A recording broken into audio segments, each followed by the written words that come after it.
a condição que nos leva a votarmos.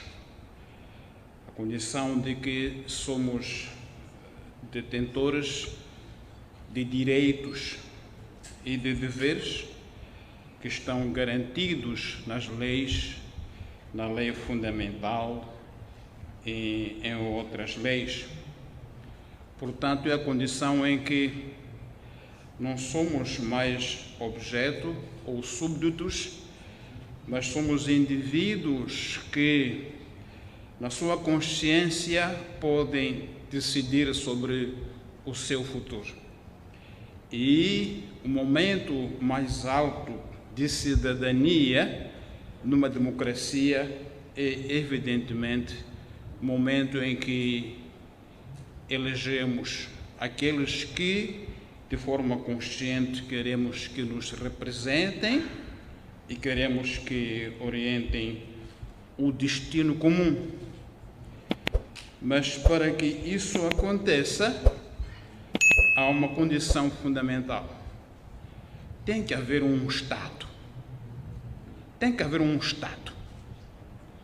Um Estado com instituições sérias, funcionais e credíveis, e que funcionem na base da Constituição e da lei. A questão aqui, a palavra-chave, instituições fortes e credíveis, só elas podem permitir cidadania efetiva. Sem essa condição, sempre haverá dúvidas sobre se somos mesmo cidadãos assim reconhecidos na prática ou ainda somos súditos, ou, como é corrente dizer, que somos indivíduos suscetíveis a manipulações e a interferência externa, portanto não temos consciência suficiente de autonomia. Este é um risco estrutural de Moçambique. Nós temos cada vez menos Estado. Cada vez menos Estado. Na minha opinião, o Estado está a desmoronar e ele nem sabe. Ficam indivíduos nas instituições que decidem em nome do Estado e, portanto, adulterando a condição de cidadania. E isso leva-nos aos órgãos eleitorais e à sua integridade.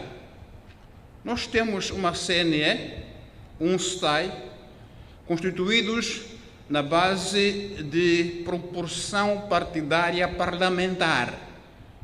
Portanto, de acordo com a presença da Frelimo e da Renamo, do MDM no Parlamento, está na CNE e no STAI.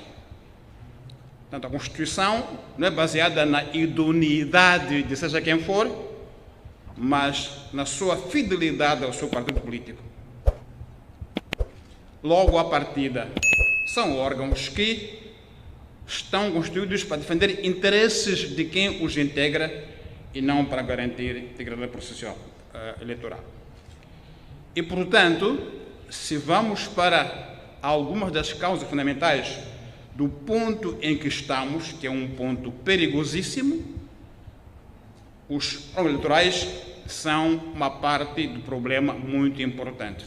A sua integridade e credibilidade não vai reaparecer apenas porque nós nos queixamos. Terá que haver uma reforma profunda desses órgãos eleitorais, como já uma vez estiveram, com alguma independência, alguma credibilidade. Na sua formação inicial, a CNE dizia que vai integrar sociedade civil, elementos que viessem de nós para a CNE. Neste momento, se eu não me engano, temos lá 2 ou 3 que supostamente vem para a sociedade civil. Mas houve um processo de sua, como é que se diz, foram neutralizados pela via da cooptação. E, portanto, o Tomás Vieira Mário, quem quer que fosse, uma sociedade civil, devia ir apoiado por um dos partidos políticos, ou pela RENAM, pela FLIM, ou pela MDN. Ou seja, ficava neutralizado, como foi. Tal modo que não sabemos a quem eles prestam contas. Aqui na sala, não sei se alguém uma vez ouviu a eles falar conosco, como sociedade civil. Estão lá na CNN, alguns já há mais de 20 anos, o doutor Paulo Cunica. E, portanto, a cidadania foi, uma vez mais, lá neutralizada, na CNN. Finalmente, liberdade de expressão.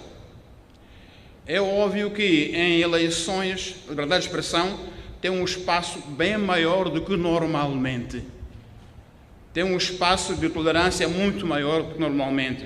Por quê? Porque é o momento em que opiniões diversas se colocam em público e se confrontam. E, portanto, há muito mais tolerância a algum excesso do que normalmente. Isso vem da lei, não é a minha opinião pessoal. Vem da lei eleitoral. E, portanto, devemos esperar e ouvir debate político robusto, por vezes aparentemente assustador, mas dentro do lei, no contexto eleitoral. E houve, a nossa experiência este ano, alguns momentos em que a liberdade de expressão eleitoral foi colocada em causa. Lembremos-nos, por exemplo, quando o candidato Venâncio Mondlane, nas canções que fazia a sua campanha, tinha a expressão suca. Em algum momento, viu isso como fosse algo de ilegal, como fosse algo que deve ser colocado nos órgãos de justiça. E terão chamado o chefe da campanha pela PGR para responder porque a expressão suca era ilegal, ou era insultuosa, ou estava fora da liberdade de expressão. E logo a seguir também, quando o candidato Venâncio Mondlane, naquilo que, na minha opinião, foi liberdade de expressão política, disse que ganhou eleições, a PGR também fez um comunicado acusando de infringir a lei. Estes elementos nos levam a um outro fenômeno que ocorre agora, para o qual temos de estar atentos. Um esforço de judiciarizar debate político, de levar para o tribunal o debate político. E, portanto, no fim do dia, é intimidação judiciária à liberdade de expressão, ao debate político. O debate político eleitoral tem que ser profundo, desinibido e robusto. Não pode ser matéria de tribunais. A PGR deve cuidar de se transformar num órgão político. E esse risco, penso que é muito evidente. Agora mesmo, o candidato Venâncio Mondlane, presidente da Podemos, tem processos bastante fortes. Na minha opinião, não tem pés para andar, porque é um debate político. O que pode acontecer é a Assembleia da República reunir-se e os amnistiar, e, portanto, é inútil e mostra um Estado que está a corroer-se. As funções estão-se a confundir. Aquilo que é a função da PGR, na minha opinião, é, de facto, garantir a legalidade dos processos, mas agir de forma a que não crie, em momento algum, alguma ideia de que está a querer judicializar o debate político, está a querer intimidar a liberdade de expressão política. E estes são, para mim, desafios muito importantes que apareceram nesta campanha. Mas também, na liberdade de expressão, houve nesta campanha um fenômeno novo, mas muito forte, que é os fake news. Tivemos este fenômeno como nunca antes o tivemos, com notícias bastante bem feitas em termos técnicos, mas falsas. Qual é o fim disso? É confundir a opinião pública, manipular a opinião pública. Só para ilustrar, houve uma notícia, supostamente, do New York Times, trazia lá a imagem do candidato Venâncio Mondlane, a dizer que os assassinos de Moçambique, como título, estava, em termos de maquetização, muito bem maquetizada, parecia autêntica, mas usaram o New York Times, a sua maquetização, a sua maqueta, a foto de Venâncio Mondlane e palavras sobre Moçambique que não eram verdadeiras. Houve outra história que dizia que o presidente Chissano reconhece Venâncio Mondlane como o primeiro candidato que desafia a Frelimo. Vinham grandes parangonas e depois tinha uma janela da TVM. Qual é a ideia?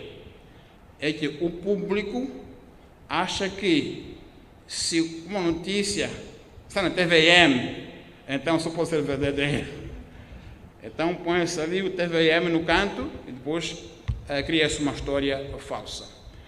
Este é o que não se pode aceitar como liberdade de expressão. Não é. Pelo contrário, é uma forma de desviar a opinião pública, criar uma impressão errada das coisas e criar um debate político falso.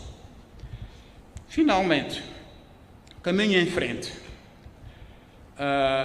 Todos aqui, todos salvo vocês, muitos já sabem que eu faço parte de um grupo de cidadãos que se organizou já em 2023 para refletir ou promover uma reflexão abrangente, nacional, sobre que Estado nós queremos, sobre que forma de governação nós queremos, que poderes de Estado nós queremos, que poderes presidenciais nós queremos. E, portanto, é uma iniciativa da qual nós somos apenas pivôs, não somos os donos. Queremos que haja um compromisso de todas as forças políticas, sociedade civil e outras entidades que concordem num princípio daqui. Seja quem for que vença as eleições, primeira atividade nacional de vulto, reunião nacional dos moçambicanos para debater o seu Estado, debater os seus órgãos, debater a governação. Uma oportunidade, talvez primeira, de os moçambicanos, de forma autónoma, cidadãos, discutirem o seu Estado. Cidadãos, autônomos.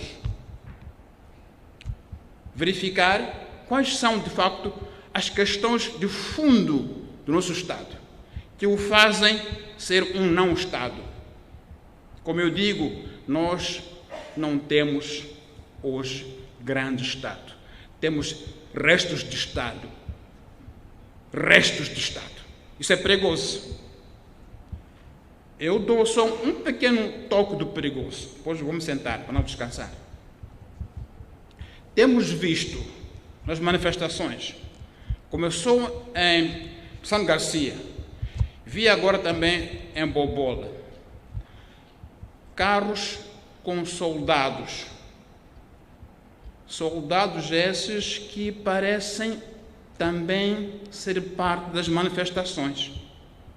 Alguns fazem o sinal de 3 em caminhões e acompanham os jovens.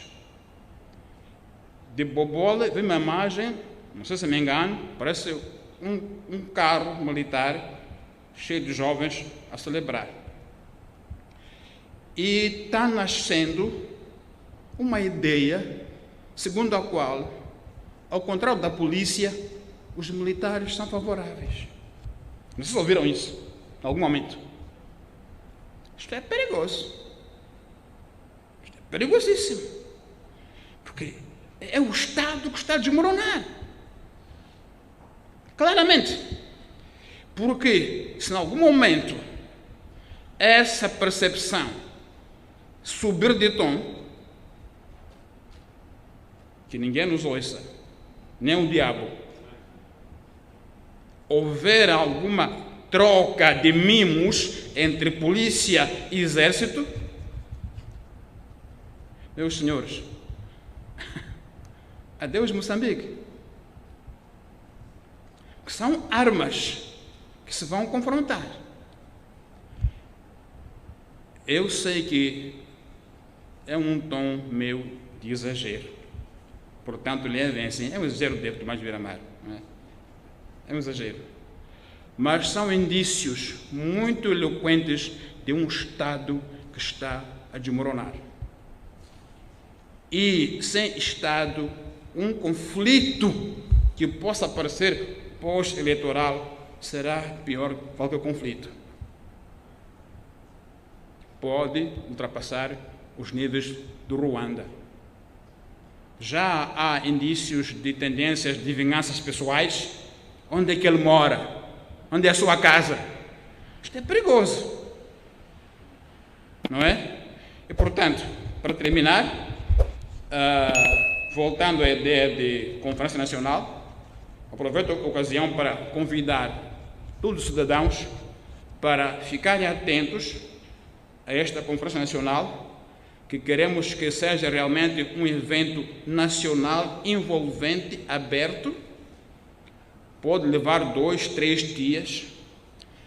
Vai começar nas províncias, vai aos distritos, até chegar ao nível nacional, em que teremos que sair com um documento de cidadania que defina o nosso Estado, defina a cidadania, defina os órgãos do Estado, defina os poderes do órgão do Estado e as formas de criar a tal independência dos poderes do Estado entre si. Portanto, é uma ideia de que podemos, como cidadãos, nos reunir de forma autónoma e decidir sobre o nosso futuro comum para que possamos saber viver juntos.